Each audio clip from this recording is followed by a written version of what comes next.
Nabila from Department of English Faculty Cultural Science, University of North Sumatra, with registration number 180705037. Today in this video, I'm going to do a stylistic analysis on a poem by William Blake entitled A Poison Tree. With stylistic, we aim to explain how the words of a text create the feelings and response that we get when we read them. Let's take a look at the poetry. Now we move to the introduction section. A Poison Tree is a poem written by William Blake. This poem conveys the poet's message about two different forms of anger. The first is anger that is conveyed to the person. Anger that is expressed honestly can find a way to resolve it. The second is anger that is buried. And so the anger grew. The anger that grows is like a storing negative emotion in us.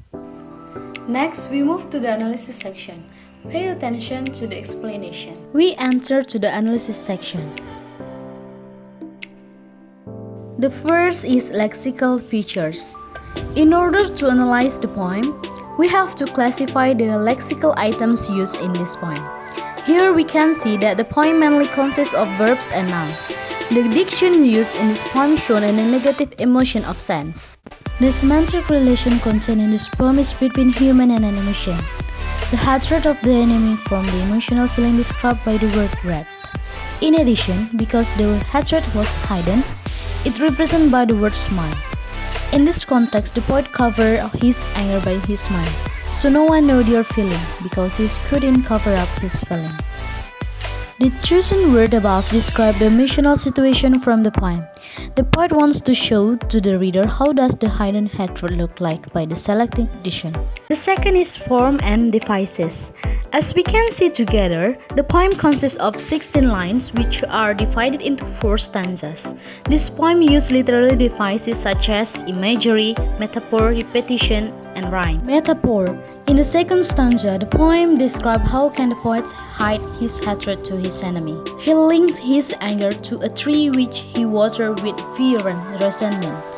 Then he said that the fake smile he wore whenever he saw his enemy act like sunlight helping the tree to grow. He smiled at his enemy while he secretly planned his revenge. Next is repetition. Repetition is a poet's way of emphasizing the importance of the poem by using the same word more than once. In this poem, the poet repeats the word foe, red, told, angry more than once, which emphasizes the main theme of the poem. It's about the hidden hatred of the enemy.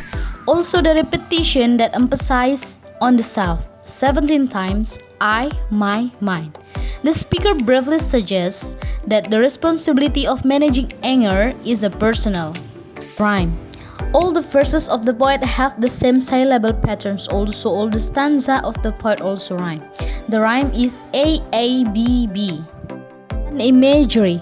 The diction that used in this poem make the reader imagine by using their sense. Look at the line 5 and the line 6. The writer makes the reader imagine how can fears and tears water the plants.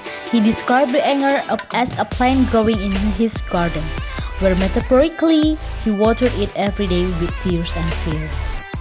We enter to the whole meaning of the poem. Actually, this poem is about a hidden hatred to an enemy. In here, William Blake tells us that when he was angry with his friend, he solved it in a simple way, but different with his enemy. Finally, we enter to the conclusion. To conclude, in order to convey emotion how hatred destroys everything, the poet used many literary devices in his literary works. We can also increase our understanding of poetry by studying and analyzing the element of the poetry in depth. The most important thing we have to remember is every problem has a solution. There's no problem that cannot be resolved as long as we face it calmly and discuss it together in finding a solution. From this poem, we can learn that the peace is beautiful because it doesn't harm anyone. Okay everyone, I think that's all about today's explanation. Thank you for watching. Bye bye.